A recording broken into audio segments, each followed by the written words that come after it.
Assalamualaikum warahmatullahi wabarakatuh. Halo teman-teman semua, perkenalkan saya Amali Vitasari, NIM 13086-243 akan membahas mengenai alga hijau dengan jenis Ulva sp. Nah, disimak terus ya videonya. Berikut klasifikasi dari Ulva sp, Kingdom Plantae, Phylum Chlorophyta, kelas Ulvopiceae, order Ulvales, famili Ulvaceae, genus Ulva, spesies Ulva sp. Setelah kita mengetahui klasifikasi dari Ulva sp, berikut struktur dari Ulva sp. Bisa terlihat pada gambar di mana terdapat blades berwarna hijau terang dengan tepi bergelombang, dan terdapat juga holdfast yang merupakan struktur seperti akar di dasar alga. Seperti sistem akar pada tanaman, holdfast ini berfungsi untuk jangkar alga di tempat pada substrat di mana ia tumbuh, dan dengan demikian mencegah alga terbawa oleh arus.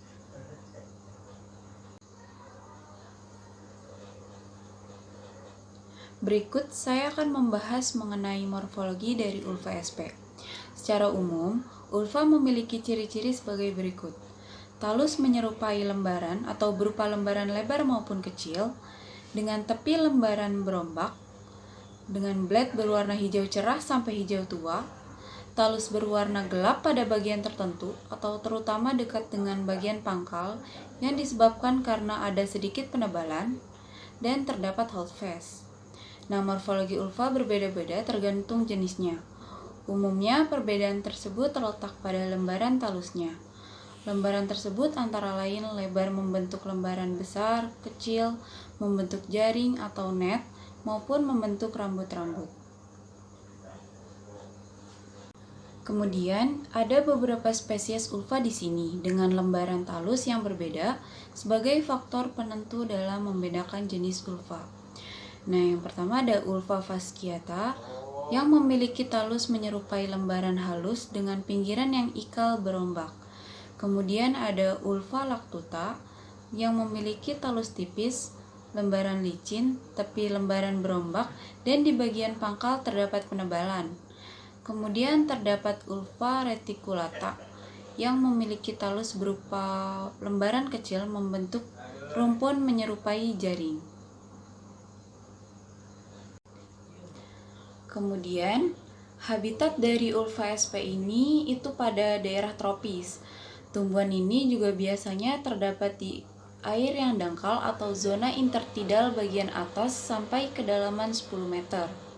Nah, pada substrat yang tepat, Ulva sp ini seringkali melakukan asosiasi dengan daerah yang memiliki nutrien yang tinggi, atau contohnya bakau, atau dekat dengan sumber air tawar. Nah, selanjutnya masuk pada siklus reproduksi ulva yang terdiri dari dua fase, yaitu ada fase haploid atau satu sel kromosom dan diploid dua sel kromosom. Pada fase haploid, gametofit ini menghasilkan gamet biflagella, sedangkan pada fase diploid, sporofit menghasilkan zoospora quadriflagella. Nah, kedua fase tersebut memiliki morfologi yang identik atau isomorfik. Nah, perbedaannya terletak pada jumlah flagella pada fase motil sel tunggal dan ukuran sel haploid lebih kecil daripada sel diploid.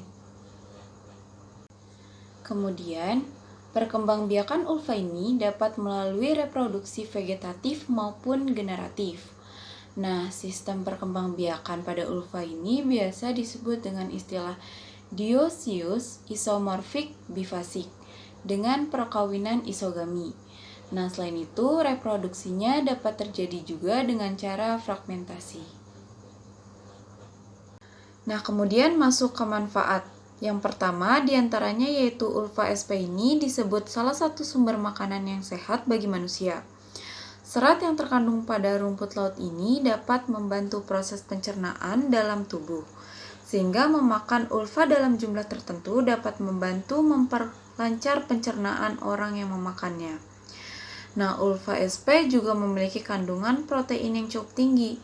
Hal tersebut merujuk pada fakta bahwa Ulva sp yang dikeringkan mengandung 18,7% air, 14,9% protein, 0,04% lemak, 50,6% gula tepung, dan 0,2% serat. Adapun vitamin yang terkandung diantaranya yaitu ada vitamin B1, vitamin C, serta iodin dalam jumlah 31 ppm. Nah, kemudian manfaat yang kedua dari ulfa SP yaitu sangat berpotensial untuk dikembangkan sebagai bahan baku biogas karena pertumbuhannya yang cepat atau sekitar 30% per hari. Dan pada perairan, secara umum dapat menghasilkan 50% dari total biomasa di seluruh dunia. Nah, rumput laut memiliki kandungan karbohidrat dan air yang tinggi serta rendah lignin dibandingkan dengan tumbuhan terestrial sehingga lebih mudah didegradasi. Nah, selain itu, keuntungan memanfaatkan rumput laut ini sebagai bahan baku pembuatan biogas adalah rumput laut tidak membutuhkan lahan darat dan air tawar untuk budidaya sehingga tidak akan berkompetisi dengan budidaya tanaman pangan ataupun lahan pemukiman. Kemudian, manfaat yang ketiga, ulfa juga banyak dimanfaatkan sebagai biofilter yang efektif. Kemampuan rumput laut ini untuk menyerap dan menyimpan polutan baik berupa polutan organik maupun non-organik, menjadikan rumput laut jenis ini banyak digunakan sebagai biofilter pada budidaya antara lain abalon, udang, ikan, dan lain sebagainya. Berikut daftar pustaka yang saya gunakan. Sekian dari saya, kurang lebihnya mohon maaf. Wassalamualaikum warahmatullahi wabarakatuh.